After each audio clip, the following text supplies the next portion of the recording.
Good morning. It is Tuesday. That means we are starting our new live series, and I'm doing it a little bit later. We'll see. I know a lot of you have reached out to me and said, I want to watch live, but you go on so early. So this is like my last minute that I can go on before I have to get started with my day. So we're going to try this. We're going to see how this goes. You can always watch the replay though by visiting my site, my Facebook page, and they'll be posted there. So just know that you can always go back and watch the replay. So if you're watching the replay, drop the word replay in the comments. If you're watching it live, let me know. Say hi. Okay. Have you ever had a day where you were completely exhausted even though you weren't physically active? And by 2 p.m. you're like, where did my energy go? Well, welcome to day 1 of Reclaim Your Energy. I'm Teresa Mitchell. I'm a freedom mindset and recovery coach, and this week we're talking all about how to get your energy back without burning out in the process. So energy comes in multiple forms. It's physical, it's mental, it's emotional, and it's spiritual. You can be eating healthy and still feel exhausted because you're emotionally or mentally drained. You don't just burn out from doing too much, you burn out from caring too much. Without proper boundaries, thinking too much without breaks, and carrying too much without help. So when I was working in corporate, I was utilizing the corporate gym. I was eating the healthy salad options in the cafeteria. I was going out for midday walks, but I still felt exhausted.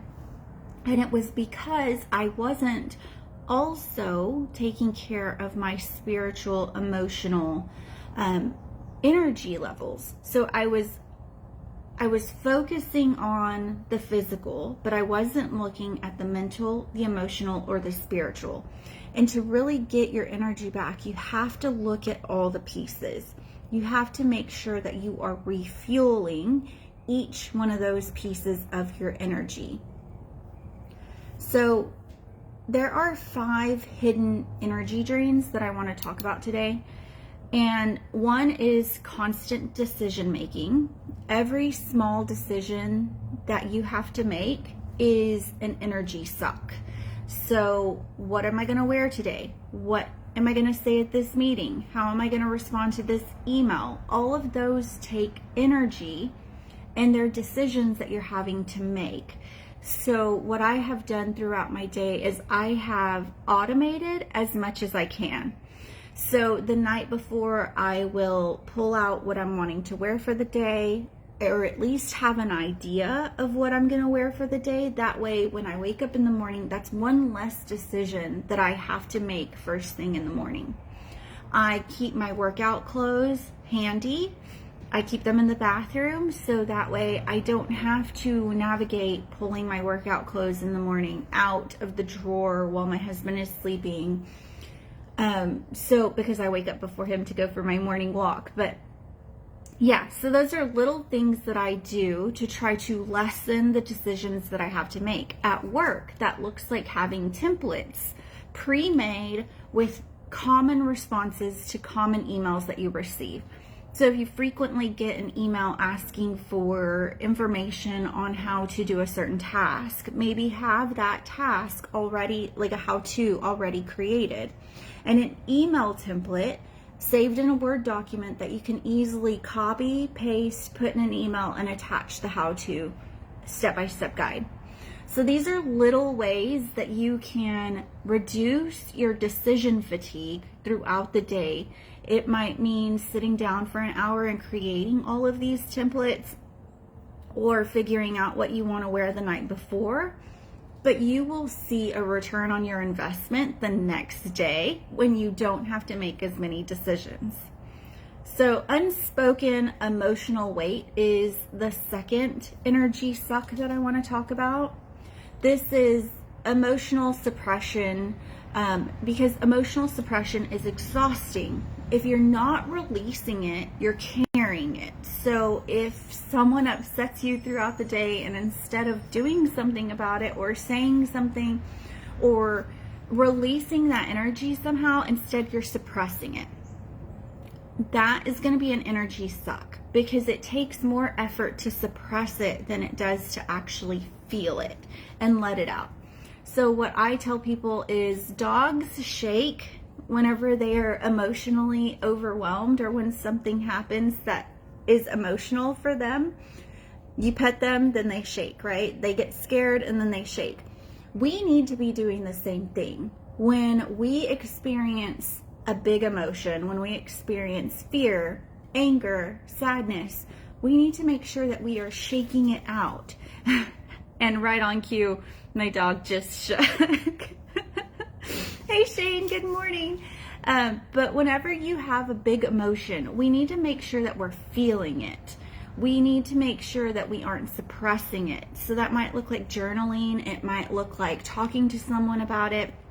It might look like doing it Grey's Anatomy style and dancing it out. Whatever it is, we need to make sure that we are feeling that emotion so that we aren't carrying the weight of it around. Hey Tracy. So number 3 is toxic interactions and a lack of boundaries.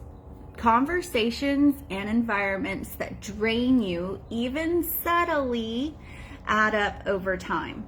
So again, having those tough conversations is emotionally draining. We need to make sure that we have a way to deal with that emotion after the meeting is done. Go for a walk, talk about it, do something to get that out so that it's not just sitting inside all day and you're kind of stewing over it and, oh my gosh, you can't believe Susan did blah, blah, blah. No, we need to get it out and we need to deal with it so that it isn't sitting inside sucking your energy. So number 4 is perfectionism and overachieving. When your worth is tied to your performance, you never stop performing. And aside from Taylor Swift, I don't know anybody who can perform for more than 2 hours straight without a break. So we need to make sure that we are taking breaks from our performing.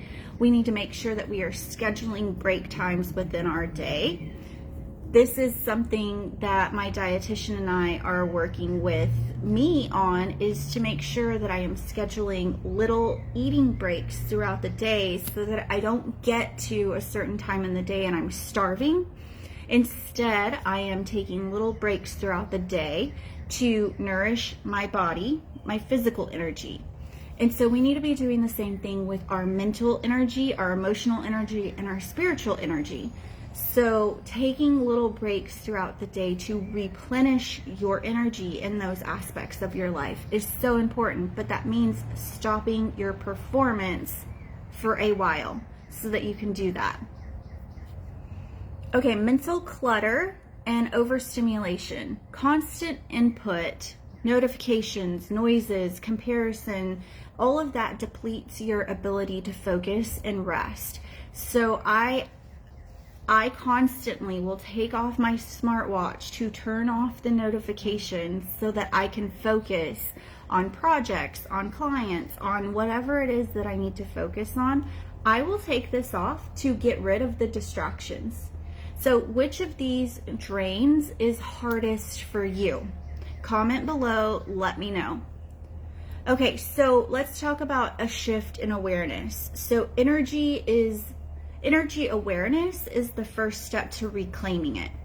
Ask yourself daily, what gave me energy today? What drained my energy today? Track your energy like you would your bank account. What are your withdrawals and what are your deposits?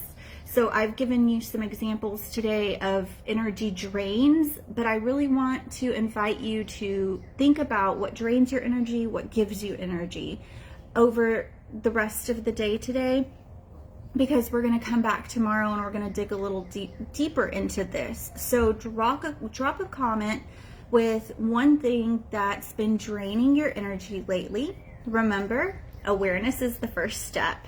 And come back tomorrow. We're going to be talking about emotional energy specifically, and how compassion fatigue and empathy overload can silently wipe us out.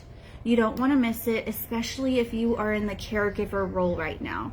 We are going to make sure that you can get through this caregiver role period or continue to be an amazing caregiver tomorrow. So join me tomorrow. Can't wait to see you. Until then, be well, be kind, and may you find some joy this week. Bye.